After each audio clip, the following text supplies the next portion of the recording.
할렐루야. 오늘 하나님 앞에 예배드리는 여러분에게 하나님의 넘치는 은총이 함께 하시기를 축원합니다. 평안하셨습니까? 인사하십시다. 평안하셨습니까?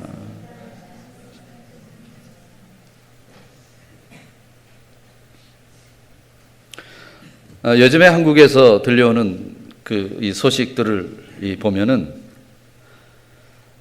참 힘들어하고 어려워한다라는 그러한 생각을 합니다.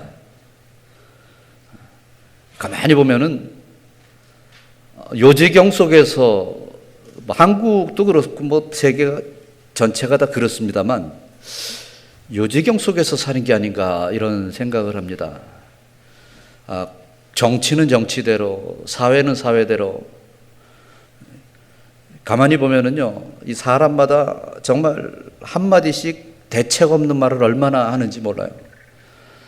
생각도 하지 아니하고 주저없이 그냥 나오는 말을 그냥 쏟아내는 그러한 모습을 봅니다. 근데 그런 모습들은 다 하나같이 불평, 불만입니다. 그래서 물어봤습니다. 도대체 그렇게 대책 없이 그냥 나오는 대로 막 그냥 말하는 그 이유가 뭡니까? 물어봤더니 공통적인 대답이 그거예요. 우리에게 있어서 내일에 대한 삶이 너무나 불투명하다라는 것이죠. 내일에 대한 소망을 도대체가 바라볼 수가 없다라는 그러한 것입니다.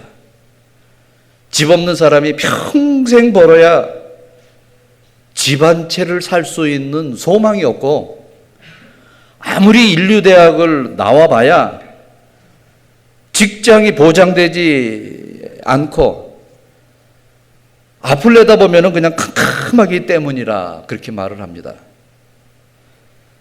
제가 엊그제 점심을 먹으면서 한국 뉴스를 TV로 봤는데, 한국은행에 신입사원을 모집하는데 80대 1이래요. 80대 1. 은행에 한번 취직을 하려면 몇십 대 1에 그러한 경쟁력을 뚫어야 할 수 있다는 거예요. 근데 여러분 사실 그래요. 이런 일이 사실 오늘날만 있는 게 아니잖아요. 언제나 작년에도 그렇고 5년 전에도 그렇고 10년 전에도 그렇고 항상 힘들고 어려울 때는 있었습니다. 오늘 성경이 말씀하는 것은 그겁니다. 어떤 마음으로 우리가 살아가는 것이 지혜의 삶이며 미래의 확실함을 누릴 수 있을 것인가. 여기에 대한 분명한 말씀을, 해답을 주고 있습니다. 미래의 확실한 소망의 근거는 환경이 아니다라는 것이죠. 그럼 환경이 아니고 그럼 무엇이냐? 마음이다. 마음. 그래서 오늘 우리가 봉독한 이 말씀 그 전에 1절부터 말씀을 보면은요, 이 3장 1절에도 그렇고 3절에도 그렇고 5절에도 그렇고 1절에는 마음으로 나의 명령을 지키라. 또 3절에는 마음판에 새기라. 5절에 보면은 마음을 다하여 여호와를 신뢰하라. 이 마음을 계속해서 강조하고 있는 것을 봅니다. 즉 우리의 행복하고 이 불행한 것은 환경이 아니라는 거예요. 많은 사람들이 이 환경 때문에 내가 이 모양 이 꼴이다라고 생각을 합니다만, 성경에서는 환경이 나를 그렇게 만드는 것이 아니고, 뭐가 나를 그렇게 만드는 것이냐? 마음이 나를 그렇게 만드는 것이다. 이것을 말씀을 하는 것입니다. 내일의 확실한 소망도, 내일의 확실한 미래에 대한 성공도 환경이 아니라 그것은 우리의 마음으로부터 시작이 된다라는 말씀입니다. 중국의 유명한 선교사로 일생을 헌신한 허드슨 테일러 선교사는 이런 말을 했습니다. 음악회가 끝난 다음에 피아노 조율을 하지를 않습니다.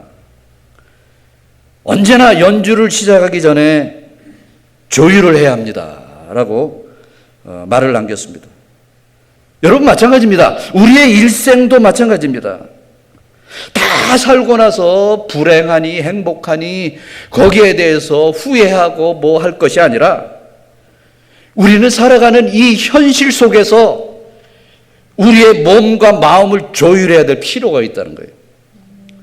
때때로 조건과 환경에 따라서 행복과 불행한 인생으로 나뉘어진다라고 생각할 때는 이것은 잘못된 생각입니다.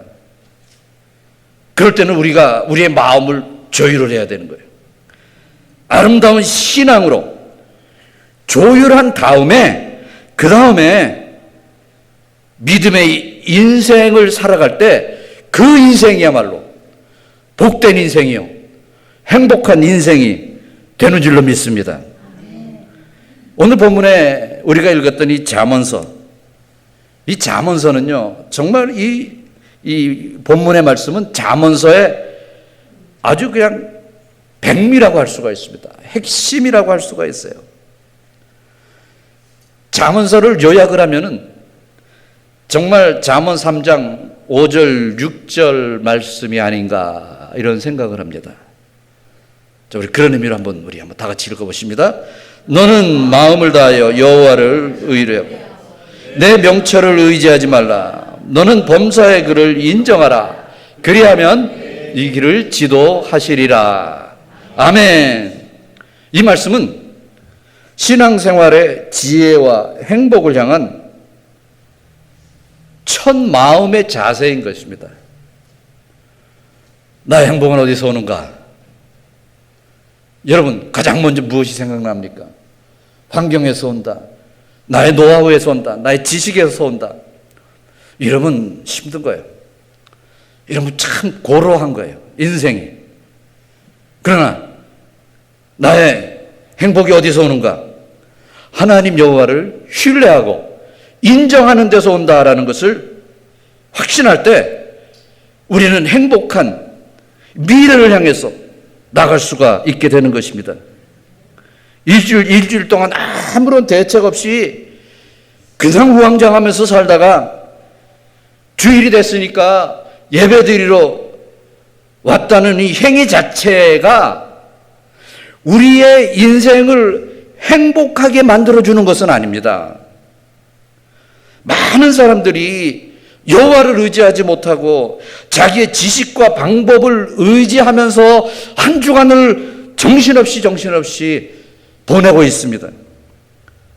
그러나 창세일에 가장 지혜롭다고 하는 이 솔로몬은 우리에게 이렇게 말을 합니다. 너희들이 행복하기를 원하면 범사의 글을 인정하라 라는 그러한 이 말을 하고 있는 것입니다.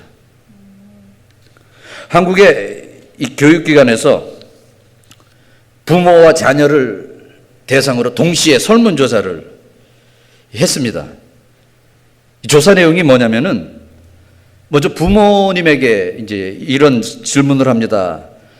당신이 생각할 때 언제쯤이나 당신의 자녀가 당신의 지적 수준보다 나아질 것이다라고 생각을 합니까?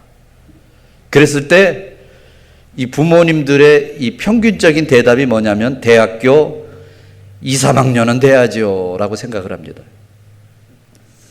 근데 아이들에게 묻습니다. 아이들에게 똑같은 질문을 합니다. 너희들의 부모님이 언제쯤 돼야 너희들의 수준과 맞을 거다라고 생각을 하느냐라고 했을 때 초등학교 5, 6학년쯤이면 엄마보다 더 많이 알 것 같고 중학생쯤 되면은 아버지보다 더 많이 알 것 같다라고 대답을 했습니다. 너무나 달라요. 생각이 너무나 달라요. 여러분, 부모님과 자식과의 생각이 너무나 다른 거예요.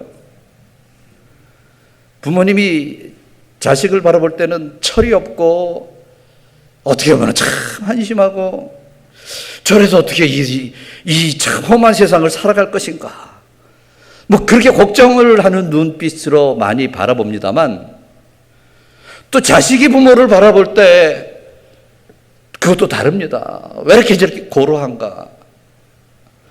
그래, 그럼 연속극이 뭐라고 적어갖고 그냥 눈물을 흘리면서 거기에 인생을 거는 것 같나? 여러분, 이런 생각을 하는 이 아이들이 부모를 바라볼 때는 한심하게 볼 수밖에 없는 그러한 이 상황이라는 것입니다. 여러분, 그래요. 내 생각이 절대적이다 라고 하는 것은 이게 잘못된 것입니다. 그래서 진리가 아닌 것이죠. 그래서 오늘 성경은 말씀을 하는 거예요. 범사의 그를 인정하라 라는 것이죠. 내 모든 삶의 영역에 하나님의 크신 은혜와 축복으로 가득한 그러한 삶이 될 때 우리는 비로소 온전한 행복다운 행복을 누리면서 살게 될 줄로 믿습니다. 자, 그럼 먼저 마음으로 하라라는 것입니다. 자, 솔로몬은 지혜로운 삶의 시작을 어디다가 초점을 맞추느냐? 마음에다가 초점을 맞추고 있습니다. 그 마음에 새겨야 할 것을 두 가지로 말씀하고 있는데 우리가 읽지는 않았습니다만 잠언서 3장 1절에 이렇게 말을 합니다. 내 아들아, 나의 법을 잊어버리지 말고 내 마음으로 나의 명령을 지키라. 아멘. 자, 나의 법이 누구의 법이죠? 누구죠? 하나님의 말씀입니다.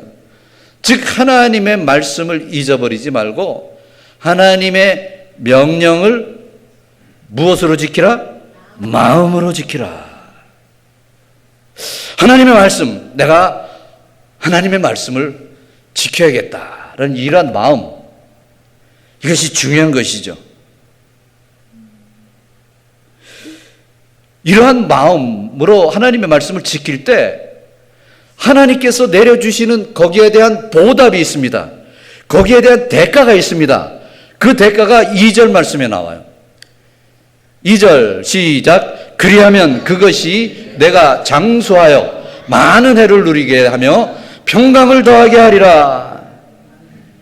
여러분, 여기서 이 장수라는 이 의미는요, 그냥 오래 산다라는 의미를 훨씬 뛰어넘는 그런 이 의미입니다. 즉 영육간의 행복한 날들이, 내가 행복하게 살아가는 그 날들이 어떻게 된다고요? 길어진다라는 것이죠. 여기서 그 말씀의 의미를 장수다라고 이 표현을 하고 있습니다. 그 다음에 평강의 축복은 뭐냐? 오늘까지 이스라엘 백성들을 위시해서 전 세계 모든 인류가 가장 소망하는 이 샬롬의 이 축복, 이 축복을 이 말씀을 하는 것입니다. 그러니까 하나님의 명령을 마음으로부터 지키게 될 때에 하나님께서 내려주시는 이 평강의 축복은 잠깐 동안 주시는 축복이 아니라 오랫동안 길게 주시는 그러한 이 축복인 것입니다. 스티븐 코비라는 이 박사님은 이런 말을 했습니다. 원칙 중심의 리더십이라는 그의 책에서 그렇게 말을 합니다. 농사를 짓기 위해서는 그 어떤 지름길도 있을 수 없다 라고 말을 하면서 농사를 잘 짓기 위해서는 자연 법칙을 따르는 것뿐이다 라고 말을 했어요. 자연 법칙을 모르면 농사를 못 짓죠. 여러분, 자연 법칙을 모르면서 농촌으로 돌아갑시다 라는 이러한 연설에 감동이 돼서 농촌으로 가면 안 돼요. 자연 법칙을 알고 가야 되는 거예요. 자연 법칙을 알아야 언제 밭을 갈고 언제 씨를 뿌리고 언제 모종을 하고 언제 물을 주고 언제 가꿔야 되느냐, 이것은 자연 법칙에 의해서 알아가게 되는 것입니다. 여러분, 바로 그거예요. 우리가 살아가는 이 삶 속에서도 정말 진정한 이 행복한 이 삶을 원한다면은 우리가 하나님의 말씀을 제쳐놓고는 절대로 행복할 수가 없다라는 그런 말씀입니다. 적어도 그래요. 우리가 진정으로 여러분 자신이 생각할 때 나는 하나님의 자녀다라고 생각을 한다면 우리는 이 성경의 말씀을 나의 중심적인 말씀으로 마음에 담고 있어야 되는 것입니다. 그게 당연한 거 아닙니까? 내가 하나님의 백성이라고 하면서 세상을 더 따라가야 되고 내 지식을 더 의지하고 내 노하우를 더 우선적으로 생각을 한다면 그래서 잘못된 거잖아요. 전능하신 여호와 하나님의 말씀을 내 마음속 중심에 새겨놓고 앞으로 나갈 때 하나님께서 저와 여러분의 앞길을 온전히 이루어 주시고 평강으로 인도해 주실 줄로 믿습니다. 현대 사회에서 정말 인생의 승리를 이루는 사람들을 보면은요, 그건 우리가 다 같이 느끼는 것입니다. 물론 퍼센트지적으로야 똑똑한 사람, 학벌이 우수한 사람, 지능지수가 높은 사람이 성공을 할 확률이 많이 있습니다. 그러나 다 그런 것도 아니잖아요. 여러분 가만히 보십시오. 똑똑하다고 다 성공합니까? 성적이 학교 다닐 때 좋았다고 다 성공합니까? 우리의 인생은요, 이 성적순만이 아니다라는 것입니다. 만일 성적순이라면은 인생은 타고난 운명적인 것이다라고 운명론이 맞을 것입니다. 그러나 인생이 그렇지 않습니다. 제일 똑똑한 사람들이 주로 어디에 많습니까? 감옥에 많아요.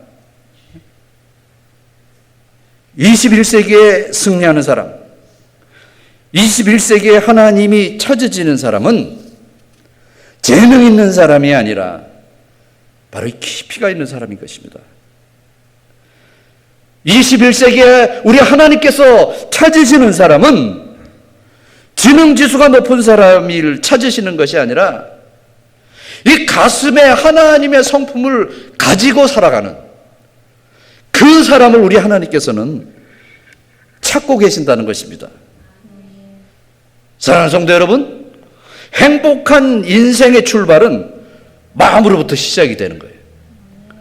내 마음에 무엇이 새겨져 있는가? 이것은 너무나 중요한 겁니다. 하나님의 사랑과 성품이 분명히 여러분의 마음에 새겨진 삶이 될 때 우리는 행복할 수가 있고 우리는 온전해질 수 있게 될 줄로 믿습니다. 이런 성도님들이 되시길 주님의 이름으로 축원합니다. 두 번째로 여호와를 신뢰하고 내 명철을 의지하지 말라라고 말씀을 합니다. 오늘 본문 5절에서 하시는 말씀은 그거예요. 너는 마음을 다하여 여호와를 신뢰하고 내 명철을 의지하지 말라라는 것이죠.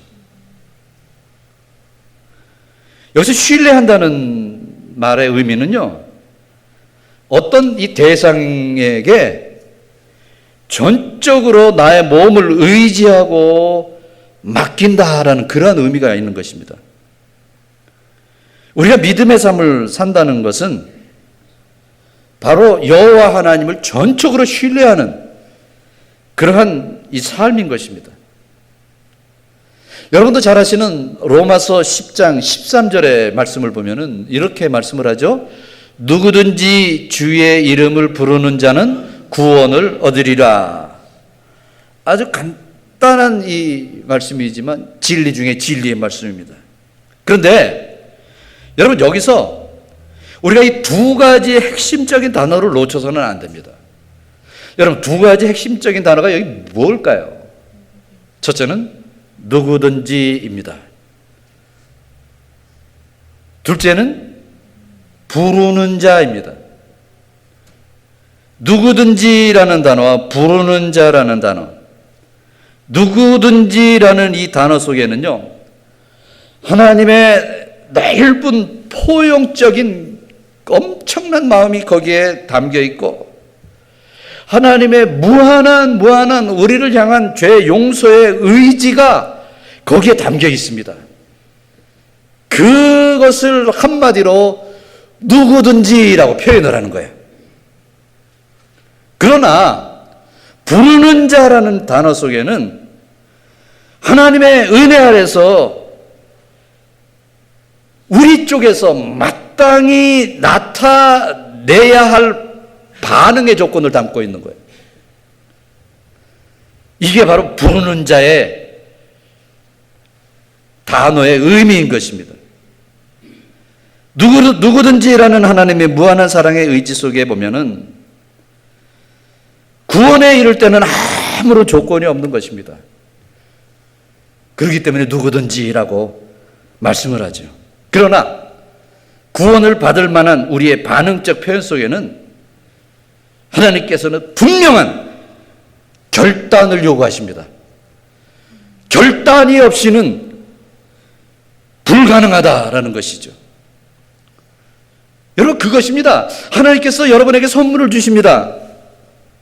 그러면 우리가 어떻게 해야 돼요? 받아야죠.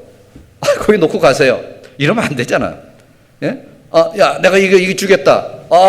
땡큐. 그거 놓고 가십시오. 이거 선물이 아니잖아요. 이거 아니잖아요. 우리는 감사합니다라고 받는 거예요. 그 과정을 우리는 은혜로 거저 구원을 얻었다라고 말을 하는 겁니다. 아무것도 안 했다는 그런 의미가 아니에요. 내가 어떠한 결단이 필요한 거예요. 누구나 다 할 수 있는 결단을 하나님께서는 우리를 통해서 원하고 계시는 거예요. 우리 하나님의 자녀된 자들이 삶에서 행복과 축복을 잃어버리고 살아가는 이유가 무엇입니까? 오늘 말씀은 여호와를 의지하고 살아가겠다는 의지가 전혀 없는 가운데서 옛날에 살아오던 이 습관과 믿지 않는 자들의 방법대로 살아가는 그 모습, 자기의 명철, 자기의 의지 때문이다라고 말씀을 하고 있는 것입니다. 이제부터는 하나님의 인도하심과 하나님의 뜻대로 모든 일에 하나님을 의지하고 살겠습니다. 나는 아무런 의지적인 결단이 없이 그냥 교회만 왔다 갔다 하면서 습성대로 살아가는 이 모습은 잘못됐다는 것입니다.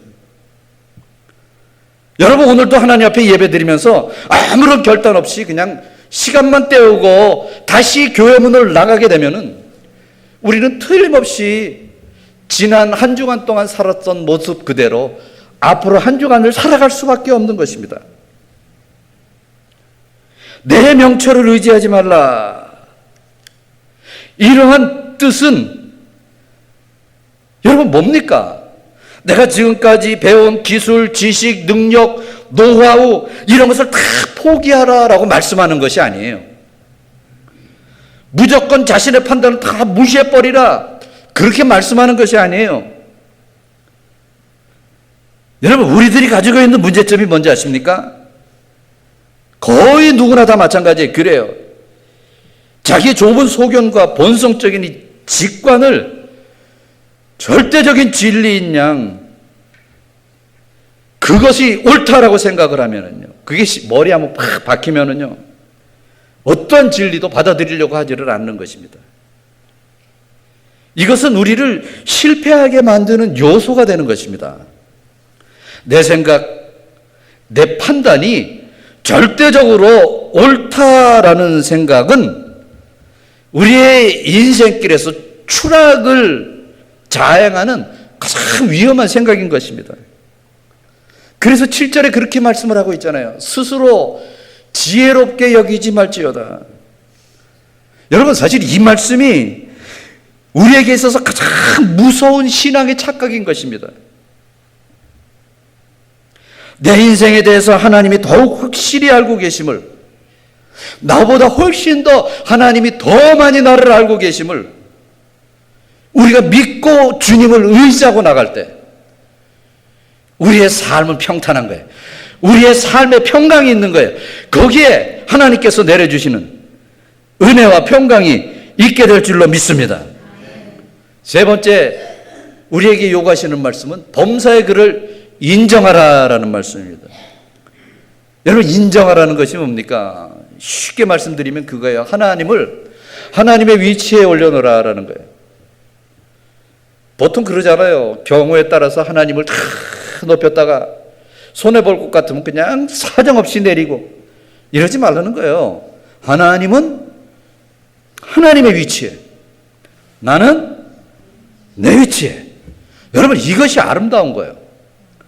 모든 것이 제자리에 있을 때 아름다운 겁니다. 하나님을 내 밑에 두면은 절대로 아름답지가 않는 것입니다. 자, 오늘 6절의 말씀을 보면 이렇게 말씀을 합니다. 너는 범사의 그를 인정하라. 그리하면 내 길을 지도하시리라. 여기서 인정하라라는 이 단어는요, 이것은 그냥 하나님 인정합니다라는 그런 의미를 훨씬 뛰어넘습니다. 나의 전 인격적인 관계로 하나님을 알아라라는 것입니다. 하나님을 안다라는, 이 안다라는, 야다라는 이 단어에서 파생된 단어가 바로 인정한다라는 단어입니다. 그 의미는 그거예요. 우리가 살아가는 삶의 현장 속에서 발생하는 모든 영역들, 발생하는 모든 일들에서, 섭리에서 하나님의 뜻을 찾아라라는 것입니다. 하나님의 뜻을 찾고 인도하심을 구하라라는 것이죠. 언제 찾으라고요? 언제 찾으라고요? 범사에 찾으라. 언제나 찾으라는 거예요.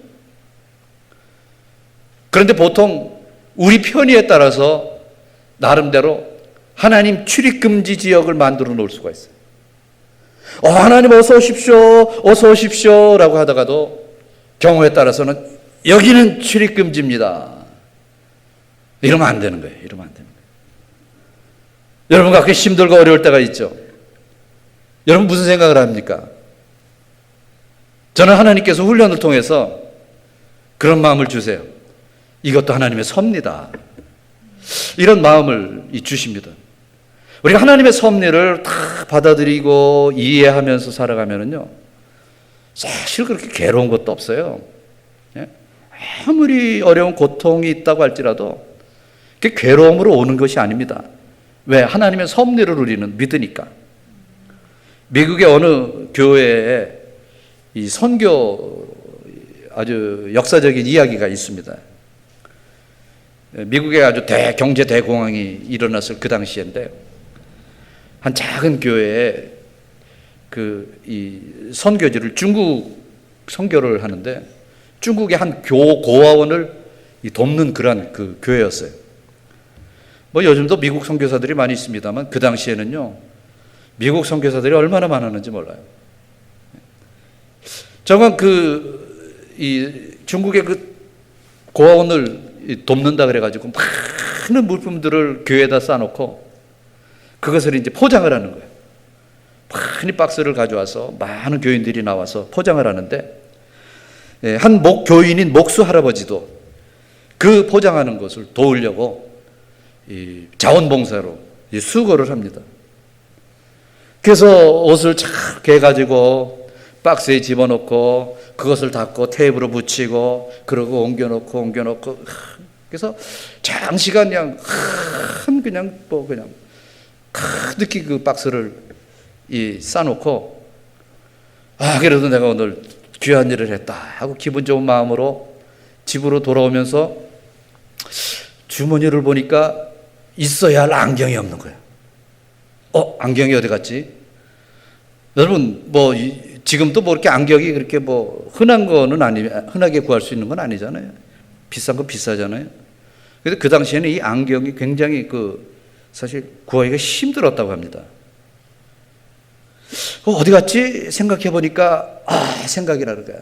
자기가 그 물건을 박스를 싸다가 안경이 불편해서 안경을 잠깐 박스 위에다 놓고 물건을 쌌는데 그러고 없어진 거예요. 그래서 다시 교회에 가보니까 꽉 박스가 차 있는데 어디에 들어갔는지 아나. 계속 하나님 앞에 원망이 터져 나오는 겁니다. 하나님 아버지, 내가 내 일 하려고 했습니까? 이 주님의 일 하려고. 내가 열심히 봉사하고 가는데 이 결과가 이게 뭡니까? 내가 그 안경을 어떻게 구한 건데 그 안경을 잊어버리게 하시면 나는 어떡합니까? 막 그냥 그 불평을 호소했어요. 그러고 나서 잊었죠. 한 1년쯤이라는 세월이 지난 후에 그 중국의 그 고원 원장 되는 그 목사님이 휴가차 미국에 왔다가 우리 교회 우리 고아원들 도와준 고마운 교회 그래가지고 일부러 그 감사 인사를 전하기 위해서 그 교회에 왔습니다. 그 교회에 와서 이 설교를 하다가 이런 설교를 합니다. 여러분들이 작년에 보내준 참 여러 가지 그 옷가지들이 우리 고아원에서 얼마나 유용하게 썼는지 모릅니다.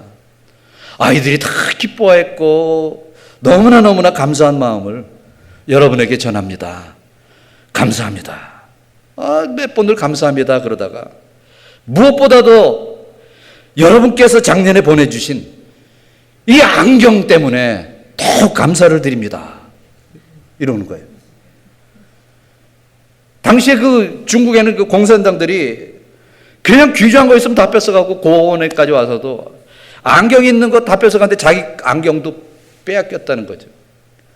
근데 자기는요, 이 안경을 쓰지 않으면 책을 볼 수가 없는 게 머리가 너무 아파서 책을 볼 수가 없어가지고 친구들과 함께 안경을 달라고 하나님 앞에 기도를 했다는 거예요. 나 하나님 아버지, 나 안경 없으면은 난 책을 볼 수가 없습니다. 안경을 주십시오. 그런데 이 기도가 응답됐다는 거예요. 그 박스를 탁 뜯어보니까 안경이 있는데 내가 써보니까 내 눈에 어쩌면 그렇게 정확하게 도수가 맞는지 저는 그 안경 때문에 너무너무 정말 감사한 마음으로 1년을 보냈습니다. 이런 간증을 하니까 다른 교인들은 모르잖아요. 그러니까 저 목사님, 저 선교사님이 아마 다른 교회에서 간 그 품목을 아마 착각을 하고 우리 교회에서 저렇게 말씀을 하는구나 이렇게 생각을 했는데 저 뒤에 앉아 있는 그 할아버지는 거기서 눈물을 흘리면서 하나님 앞에 이렇게 기도를 합니다. 하나님 아버지, 나는 잊어버린 그것 때문에 가슴이 아프고 그것 때문에 하나님을 원망했는데 내가 잘못했습니다. 이렇게 유용하게 쓸 수 있다는 것이 얼마나 감사합니까? 원망한 거 죄송합니다 하면서 회개 기도를 했다고 합니다.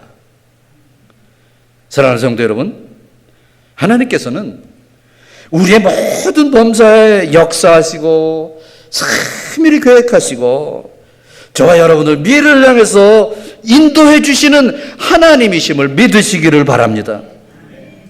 조금 고통스러운 일을 당했다고 해서 원망하고 낙심하는 그런 졸장부가 되지 마시고 이것도 하나님의 어떤 섭리가 있겠구나, 하나님의 더 큰 뜻이 있겠구나라는 그러한 마음을 가지고 범사에 언제나 어디서나 무엇을 하든지 하나님을 인정하는 복된 성도님들이 되시길 주님의 이름으로 축원합니다.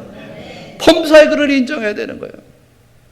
나 같은 죄인을 살리고 나 같은 것을 하나님께서 유용하게 쓰신다는 이러한 마음을 가지고 살아갈 때 우리는 감사하면서 살아갈 수밖에 없다는 것입니다. 하나님의 은혜로 있을 데 없는 자